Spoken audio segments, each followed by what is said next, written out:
So it is what 1:34 in the morning. I'm tired. I should probably go to bed soon. But I took a stop here in the parking lot just to chillax because I wanted to, and the cold night air feels great. Um, I don't know. I watched a double feature horror flick. Backrooms and then Obsession. Um, Backrooms is definitely worth seeing. I just wish it was showing on a different screen. I didn't bother to check the screen at the drive-in. I don't know what it is about the screen in the middle. I don't know what it is, but I can't see well. I don't think I need stronger glasses because I was at a different screen watching Project Hail Mary and Mortal Kombat 2 like a couple weeks ago, and I was totally fine with seeing the whole movie, both of them. I don't know. I think it's just that screen. It's a little bit off. Maybe I do need a little bit stronger glasses. I don't know, but it's the second time I got stuck on that screen, so I'm kind of mad about it. So I'm gonna have to pay attention and hopefully not be on that screen again and remember which one it is. But I definitely will write it down. But yeah. Anyway, as you can tell, I'm very tired, a little out of it, and I probably needed to stop anyway just to wake up a little bit from the night air. Backrooms is definitely worth seeing. It dives into an alternate reality and like memory and reality being recorded but not quite right, and just repeating over and over and over again. You're stuck in a loop, a really crappy loop that just keeps going on and on and on and on and on in like the worst way possible, which a lot of people's lives are like that. My life personally feels like an endless crap loop where I get to a point where it's about to be good, and then I can't quite get there. But it's been like the same reason over and over again. It's been the lack of money and the inflation and my crap job, which my crap job is my problem. Like, I'm taking steps at my job to demand more money. They're like, oh, this is what we can do. Whoopsie, whoopsie, poopsie, poopsie. It's like, oh God.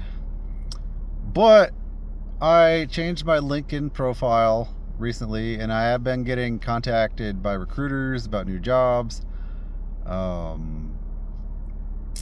And I really should just, well, I haven't got an offer yet. But if I get an offer, I should just take it as long as it's more money and move on with my life. I've been at this crap job for 8+ years now, and because it's been 8 years, it's been since 2018, and it's not getting better. The pay's not getting better. The inflation's getting worse. The economy's getting worse. Everybody's being strangled.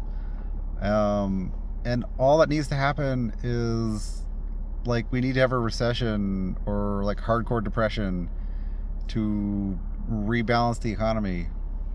And my exhaust is blowing like right at me in a somewhat negative way. So it must be windy. That's weird. Not coming in the car, so I'm okay. It was a mind trip.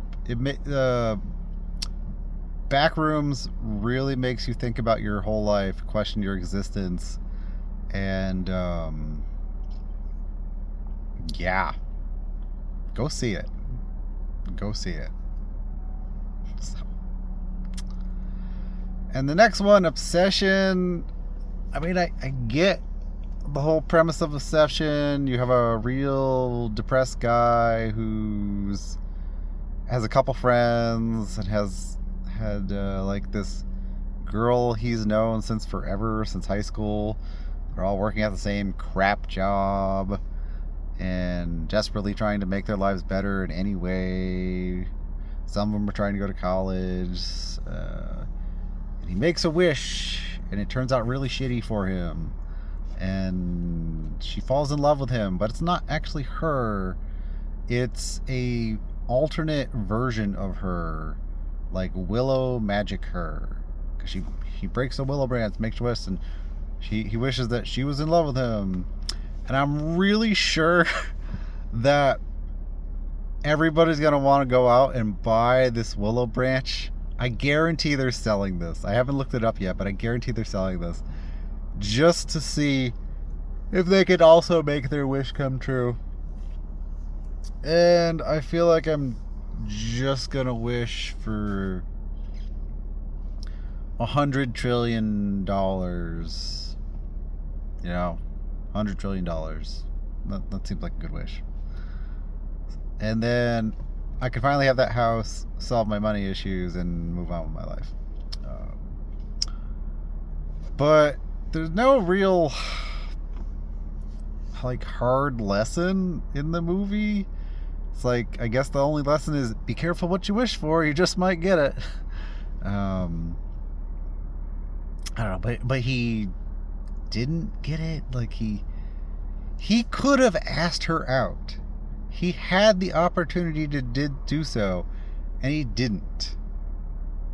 Very clearly from depression and lack of self-confidence, which is sad. Like, there's no reason he should have had lack of self-confidence. Like, they both worked at the same shitty job. It didn't make a lot of sense. I don't know. But he was clearly in the friend zone. Like, very, very, very clearly. And then the worst part is, you know, he kills himself at the end to undo the wish. Which you could argue that he's taking responsibility for what he did. But I'm really against suicide. Like, hardcore against suicide. And then at the end, she's like about to like kill herself, or like the fake Nikki. Then she stops because she's no longer the fake Nikki.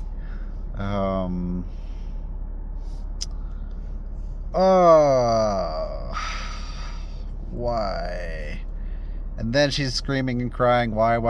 Like, why did all this happen? And you don't never really find out completely. I mean, you know that she knows what's going on. Like, she can see everything.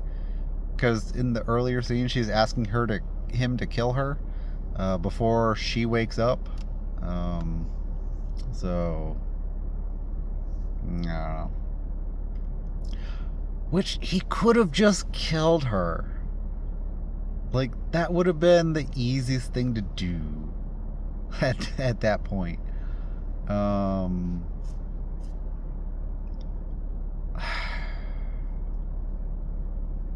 Yeah, I'm super against suicide, so I understand the premise, but just because that's how the movie's solved, I absolutely hate it.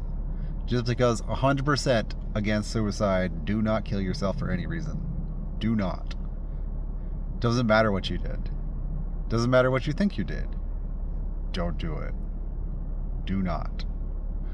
Alright?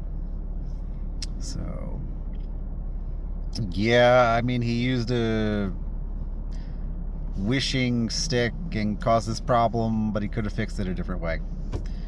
He could have bought another wishing stick and got somebody else to undo the wish. Not really hard. He could have paid a homeless guy like $100 to read off a piece of paper, word for word, I wish that his wish was undone. Done. Done. So yeah, so horror-wise, is it a good horror film? Does it like shock you? It is very shocking. But the ending is just so crap. If I were to rate it, like, should you watch it? It's like, just, if it had ended differently, it'd be better. I don't know. It's like a C plus movie. C plus movie. But that's Obsession, C plus. But Backrooms, I'm gonna give that a solid B plus. Solid B plus. Maybe it's in the B range. Backrooms is in the B range. I didn't like how it ended either. It ended ambiguously with her just sitting in the chair, kind of slumped over, stranded in the back rooms. So that's really messed up. So the science people, brought her out, questioned her, dumped her back in the back rooms. I couldn't believe that. I really couldn't. But it happened. So, and the whole explanation of the doors just opening everywhere in our reality, we need to figure it out. Well, that was a crap explanation. I don't know. You hear a lot online that, yeah, the realm of consciousness and everything's opening and expanding and humanity is getting filled in on how reality really works. Well, hurry it up. I really don't think it's like backdoors, but hurry it up with the whole reality thing. Because I gotta tell you, from where I'm sitting like every day, reality's not that crazy. It's only crazy because people make it crazy. Reality is super mundane and predictable. And with, variants of rainy seasons and dry seasons, I don't know. This is a late night conversation, as you can tell, and I'm tired, and this time I'm trying to drive home now. But both of the movies were watchable. Backrooms, very watchable, B. Obsession, C, because the ending was just crap. Very against suicide. Very. Do not kill yourself. Do not. It could have been a B movie. All right? It could have been there, but nope. C tier movie. Neither of them were really A tier, unfortunately. But yeah, Backrooms definitely made it to B tier, even though I didn't like the ending again, but it kind of made sense. They obviously weren't gonna let her back into the real world. I mean, bare minimum, she would have been forced to work for them. So, I don't know. Anyway, this has been Matthew over Feeling the Change today, and I am feeling the need to go to bed. I have had my reality escape. I've had my movies. I've had my double cheeseburger and curly fry. And now I gotta go back and do the real thing as soon as I wake up in the morning. I'll see you later. Bye.